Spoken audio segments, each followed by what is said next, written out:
میلاد شریف کے حوالے سے بار بار یہ بات بتاتا ہوں، لفظ میلاد عربی زبان کا لفظ ہے۔ پیدائش، جنم، برتھ، ولادت، پیدا ہونا۔ تو پیدا مخلوق ہوتی ہے یا خالق؟ مجھے آواز آئے۔ رب کی شان ہے لم یلد ولم یولد، وہ کسی کی اولاد نہیں ہے، اس کی کوئی اولاد نہیں، وہ اس سے پاک ہے، نہ اس کو کسی نے جنا نہ اس نے کسی کو جنا۔ تو میلاد منا کر اہل سنت و جماعت یہی کہتے ہیں کہ ہم نبی کو بندہ مانتے ہیں، خدا نہیں مانتے۔ اگر خدا یا خدا کا شریک مانتے تو پھر میلاد نہ مناتے۔ تو میلاد منانا اس بات کی دلیل ہے کہ ہم ان کو مخلوق مانتے ہیں، بندہ مانتے ہیں، اور اللہ کی طرف سے اپنے لیے نعمت جانتے ہیں۔ تو وہ لوگ جو کہتے ہیں میلاد منانا شرک ہے، ان کو پاگل خانے میں داخل کرا دینا چاہیے۔ ان کو پتہ ہی نہیں ہے لفظ میلاد کا معنی کیا ہے۔ شرک تو تب ہوتا نا کہ خدا کا میلاد ہوتا اور پھر ہم کہتے بندے کا میلاد، تو برابری ہوتی۔ ایسا کوئی تصور نہیں، سوچا جا سکتا بھی نہیں۔ اب اس کے بعد شرک کا جواب ہو گیا، اب آتی ہے بات بدعت کی۔ بہت سے لوگوں کو یہ لفظ بھی پورا بولنا نہیں آتا، بدعت بولتے ہیں، پتہ ہی نہیں ہے لفظ ہے کیا بدعت۔ بدعت کے لفظی معنی نئی چیز، نیا کام، نئی بات۔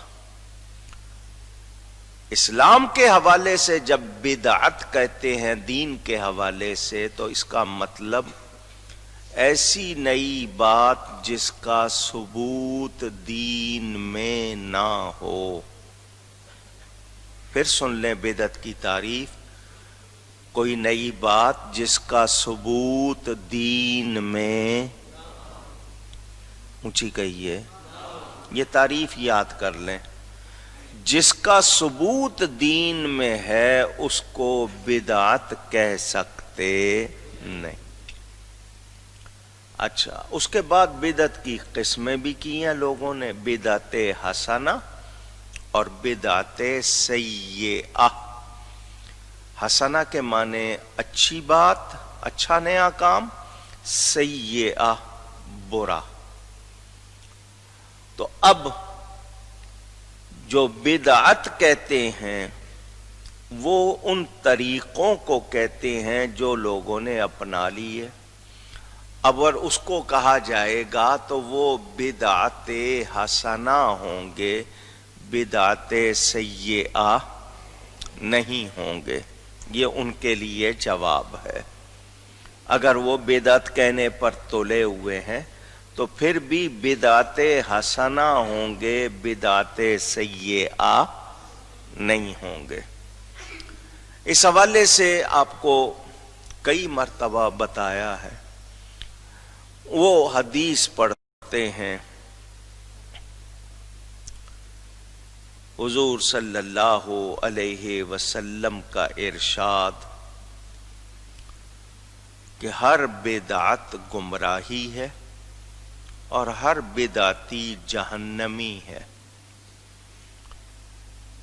ہر بدعت گمراہی ہے، کل بدعت ضلالۃ، ہر بدعت گمراہی ہے، اور ہر بدعتی یعنی بدعت کا کام کرنے والا جہنمی ہے۔ ایک یہ حدیث پڑھتے ہیں، اور ایک یہ کہ جو نئے کام ہیں وہ برے ہیں، اور جو ان برے کاموں کو کرتا ہے وہ اپنے آپ کو جہنمی بناتا ہے۔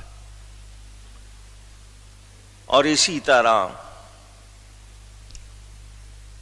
حضور صلی اللہ علیہ وسلم کے ایک دو ارشادات وہ اور پیش کرتے ہیں. ہم نے ایک مرتبہ نہیں، 100 مرتبہ نہیں، 1000 مرتبہ جواب دیا ہے. ان کا کام تو وہی ہے، وہ دہراتے رہیں گے صرف آپ کی تسلی کے لیے. اب انہی کی کتابوں سے یہ جواب بھی میں نے آپ کو سنائے کہ وہ کہتے ہیں ایک دین میں نیا کام ہوتا ہے اور ایک دین کے لیے نیا کام ہوتا ہے. دین میں نیا کام یا دین کے لیے نیا کام. میں اس کو آپ کو سنا چکا ہوں، سمجھا چکا ہوں، مختصراً پھر بتا دوں. جناب اشرف علی تھانوی اس کو خود سمجھاتے ہیں، یہ انہی کے الفاظ ہیں، میں نے اپنی کتاب سفید و سیاہ میں نقل کی ہے.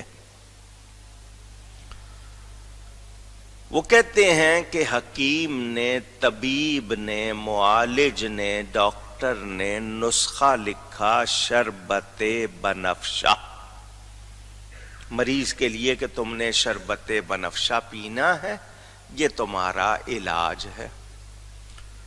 بازار میں نہیں مل رہا، اس نے بنفشہ خریدا، بنفشے کے پھول لیے، دیگچی لی، پانی لیا، چینی لی، لکڑی لی، چولہا وغیرہ جلانا ہے، ماچس لی اس نے. یہ تمام چیزیں لے کر اس نے نسخے میں اضافہ کیا ہے یا نسخہ بنانے کے لیے یہ سب کچھ لیا ہے؟ بنانے کے لیے. اس نے نسخے میں کوئی اضافہ نہیں کی. اگر یہ سب کچھ نہ کرے تو وہ نسخہ حاصل ہوتا نہیں. تو وہ کہتے ہیں یہ زیادت فی النسخہ نہیں بلکہ تکمیل النسخہ ہے، یعنی نسخے میں کوئی زیادتی نہیں ہے بلکہ نسخہ مکمل کرنے کے لیے یہ سب کچھ ہے.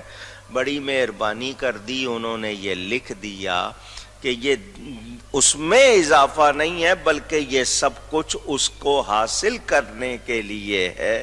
تو انہوں نے نام کیا رکھا کہ ایک ہے احداث فی الدین اور ایک ہے احداث للدین.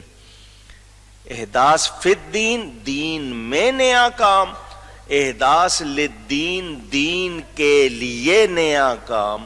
تو جب خود واضح کر دیا تو مجھے کوئی بتا دے کہ کسی سنی نے دین میں نیا کام کیا کیا ہے. اگر میں نے جھنڈے لگائے، چراغاں کیا، مجلس سجائی، شیرینی بانٹی، نعرے لگائے، جلوس نکالا، ان سب کا ثبوت دین میں موجود ہے، میں نے کون سا اضافہ کیا ہے؟ یا تو دین میں ان کا کہیں ثبوت نہ ہوتا، ثبوت موجود ہے. صحابہ نے جلوس بھی نکالا، جھنڈے بھی لہرائے، نعرے بھی لگائے، درود و سلام بھی پڑھا. تو اس کے بعد کہنا کہ کیا صحابہ نے منایا، تو جو ایسا کہہ رہا ہے پہلے پڑھ تو لو.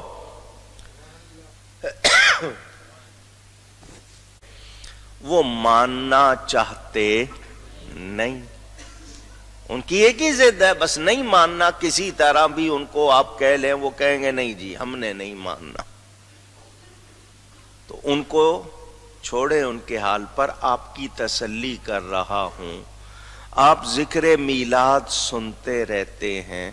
اب مجھے یہ بتائیں، یہ جتنے واقعات ہم سناتے ہیں یہ کتابوں میں لکھے ہوئے ہیں یا نہیں؟ حدیث کی کتابوں میں ہیں، سیرت کی کتابوں میں ہیں. تو لکھنا جائز ہو، پڑھنا جائز ہو، بیان کرنا کیسے غلط ہو جائے گا؟ سمجھ آ رہی ہے بات؟ بھئی لکھنا جائز، اس لکھے ہوئے کو پڑھنا جائز، بیان کر دیں تو کیوں ناجائز ہو جائے گا؟ وہ کیسے بدعت ہو جائے گا؟ جب لکھا ہوا ہے، چھپا ہوا ہے، تو میں اگر اس کتاب کا حوالہ دے کر بیان کر دوں تو وہ غلط کیسے ہو جائے گا؟ میں نے اس موضوع پر پوری کتاب لکھی ہے جس کا نام ہے اسلام کی پہلی عید. اس نام سے پوری کتاب ہے، انگلش میں بھی ہے، اردو میں بھی ہے. جنوبی افریقہ کے ایک شہر میں تھا میں، جمعہ پڑھایا. جمعے کے بعد میرے پاس ایک پوسٹر ہینڈ بل دیا گیا. ہنی ڈیو ایک جگہ، وہاں کے کسی شخص نے وہ چھاپا تھا اور اس کا عنوان رکھا تھا اسلام کی تیسری عید، اسلامز تھرڈ عید، انگلش میں تھا. وہاں کے لوگوں نے مجھے دیا کہ جی یہ یہاں بہت بانٹا جا رہا ہے، ہمیں اس کا جواب چاہیے. میں نے کہا جی میں جاؤں گا پاکستان، جا کے آپ کو بھیج دوں گا. انہوں نے کہا نہیں جی ہمیں فوراً چاہیے. وہ 2-3 دن کا انہوں نے ٹائم دیا. میں نے کہا بہت اچھا، میرے پاس یہاں ساری کتابیں نہیں ہیں، 2-3 ہیں. حوالے لکھنے ہوتے ہیں، زبانی لکھوں گا تو لوگ کہیں گے اپنی طرف سے لکھیے، کتابوں کا حوالہ دوں گا تو پھر ان کو سمجھ آئے گی. تو میں نے، گاڑی چل رہی ہوتی تھی کار، اور اس درمیان میں لکھ رہا ہوتا تھا. 3 دن میں نے جہاں موقع ملا، جتنا، کہیں آدھا گھنٹہ ملتا تھا، کہیں گھنٹہ ملتا تھا، میں لکھتا چلا گیا. الحمدللہ میں نے 3 ہی دن میں اس کا جواب پورا کر لیا. یہ بات تحدیث نعمت کے طور پر سنا رہا ہوں، کوئی فخر نہیں ہے بلکہ نعمت کا بیان. چوتھے دن ڈربن شہر میں نے جا کر وہ دینی تھی، وہاں جو مولانا اکاڑوی اکیڈمی کے جو ناظم ہیں ان کو دینا تھا کہ اس کو کمپوز کراؤ اور چھاپو. وہاں لے کے گیا ہوں. وہاں پہنچا، میں تھکا ہوا سفر سے جا کے لیٹ گیا. مجھے خواب میں حضور صلی اللہ علیہ وسلم کی زیارت ہوئی. اللہ،